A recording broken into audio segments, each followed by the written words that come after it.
My daughter and I had just dropped my wife off at the airport to go visit her parents for the next 2 weeks, and by the time we were driving home, the sun had already gone down and the moon was covered by a shroud of clouds. The only source of light on the road was the headlights of every passing car. The two of us were excited to get home. I promised my daughter that we would order a pizza and watch a bunch of her favorite Barbie movies all night. As we got closer to home, I pulled off the highway and we began driving along the back roads for the last 20 or so minutes of the drive. I'm not sure what it was, but as soon as we began driving down the less populated road, I began to feel really tense. I did my best not to worry my daughter though, and just began singing along to the radio like we usually do. Like always, I sort of fell into a trance, and because I have driven this route a million times, I just sort of zoned out as we were driving along. I was snapped out of it though. When I saw my daughter point out of her peripheral vision, she asked me what that was as she pointed toward the side of the road ahead of us. That was when I saw what appeared to be a young woman kneeling down, practically sitting on the side of the road. Instinctually, I began to slow down, but to my surprise, my daughter almost went into a panic as we began to approach the woman. She turned to me and practically begged me not to stop. And before I could even ask her why not, I noticed that she began tearing up. So of course, I listened to her and continued past the person. As we kept going, I tried to calm my daughter down, but the fact that I didn't stop to make sure she was okay continued to eat at me. I asked my daughter why she didn't want me to slow down, and she said that woman scared her. I thought that her imagination must have just been running wild, so I began to explain to her that that woman might have needed help and that we should have really go back and check on her, but I didn't want to make my daughter uncomfortable. Thankfully, her mother always taught her to treat others with kindness, and once she understood, she basically insisted that we go back and help. Sure enough, as soon as we hit a wide enough stretch of road, I turned around and began driving back to the spot where we saw the woman sitting on the ground. The thing that surprised us was as we approached, we saw that she was no longer sitting along the road and was now standing and making her way toward the direction that we were coming from. As we got closer, I could see that there was clearly blood on the woman's face. It wasn't clear where the injury was though. It sort of looked like it had been splattered across her face instead of coming from her own wound. I began to slow down, and as soon as my car came to a stop across the road from her, my daughter started panicking again. I looked at her, and as she looked back up toward me, I'll never forget the look of terror on her face. She let out a loud scream, and as I looked back out of the window, the woman who we had been looking for was now rushing toward my car. As she approached the window, she began slamming on it with her fist and screaming at the top of her lungs. My daughter was now in hysterics, and all I could think to do was pull away as fast as I could. Once we were far enough away for me to pull over, I did and immediately notified the police about what we had just seen. There was a woman who wasn't in the right state of mind, wandering along the side of the road covered in what may or may not have been her own blood. The police took me very seriously, thankfully, but by the time they came to us, they claimed that they couldn't find anyone matching the description we gave them. I don't think I've ever seen my daughter so scared in her life than when the woman came up and started slamming on our window. After a long weekend at my sister's wedding, I was happy to be heading home. It was an 8-hour drive through 3 states, but since I left my cousin's house, where I had stayed for the weekend, at around 2 in the afternoon, I figured I'd be home by midnight at the latest. Most of the drive had been pleasant. It was pretty straightforward after getting onto the highway, but around 9:30 p.m., I couldn't press on anymore. I had become too hungry, and at the point so I pulled to the side of the road and began checking my phone for the closest McDonald's or Wendy's that was open at the time. The highway was relatively empty, but the sound of every passing car was still enough to almost make me jump. I know it had been my decision to pull onto the side of the highway, but that was always a move that made me uneasy. To make matters worse, My phone was only getting a single bar of cell reception, and the maps function was having a hard time searching for a local restaurant. I did my best to stay calm as multiple big rig trucks passed by, giving off a gust of wind that was enough to shake my car a bit.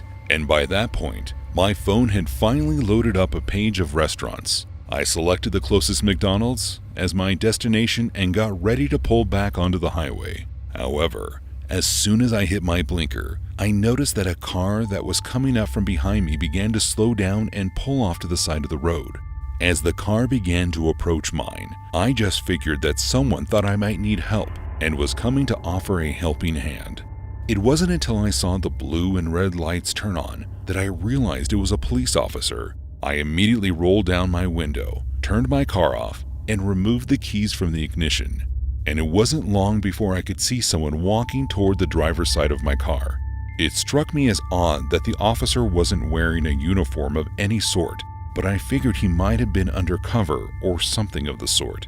As he approached my window, I began to talk very respectfully, asking the officer how his night was going. Right away, he asked me if I knew why he pulled me over, which was confusing because I had already been stopped, but I didn't want to push the officer's button, so I simply said no, sir. He then went on to explain that he caught me speeding a couple miles back, which didn't make any sense because I had been stopped on the side of the road for the past 10 minutes or so.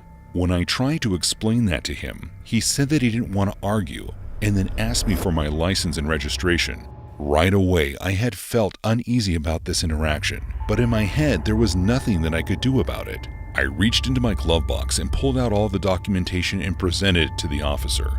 "Sit tight, I'll be right back," he said to me as he walked back toward his car to check my information. I figured that this might take a little while, but to my surprise, he was in his car for less than a minute before rushing toward the driver's side of my car.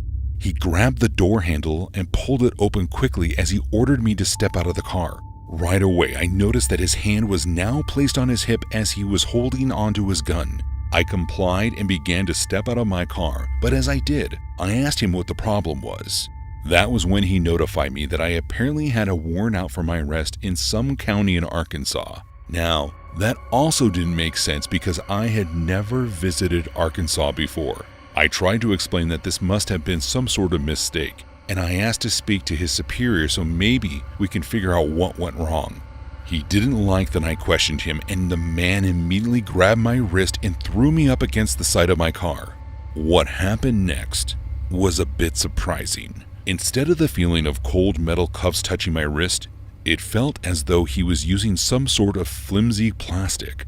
And sure enough, I heard the sound of the zip tie tightening around my two wrists. That was when I knew something was really wrong. I looked back over my shoulder at the man who was now standing there with a sinister smile on his face. "You're not a police officer, are you?" The smile fell from the man's face, but he didn't utter a word as he began to pull me off of my car. He tried to get me to walk back toward his vehicle, but something just seemed off, and I felt the need to resist. I began to pull myself away from the man, but he responded by placing his hand on his hip once again. Only this time, he verbally threatened to shoot me. Right then, I gave up the fight and began to turn toward the man's car. That was when a miracle happened. As we were walking, another set of flashing lights began to come down the highway and pulled up behind the unmarked car that belonged to the arresting officer. This time, a fully uniformed police officer stepped out what was clearly a police car, and he began making his way toward me and the other man. He must have seen that I had felt uneasy because right away he began questioning the man who had placed me under arrest. The man insisted that he was an undercover officer for the county, but he clearly got anxious as the uniformed officer began to press him for more information, including a badge number. It quickly became clear to everyone that the man who had placed me in zip-tie handcuffs was not a police officer. And that was when the situation changed entirely. The uniformed officer drew his weapon and demanded that the other man step away from me, and to my surprise, he listened. Within seconds, the other man was placed on the floor and having real handcuffs placed on his wrists. I was taken to the police station to give my statement as well as my information, and after they had spoken to the man, The police let me know that he admitted to doing this across 7 states in the past 2 years.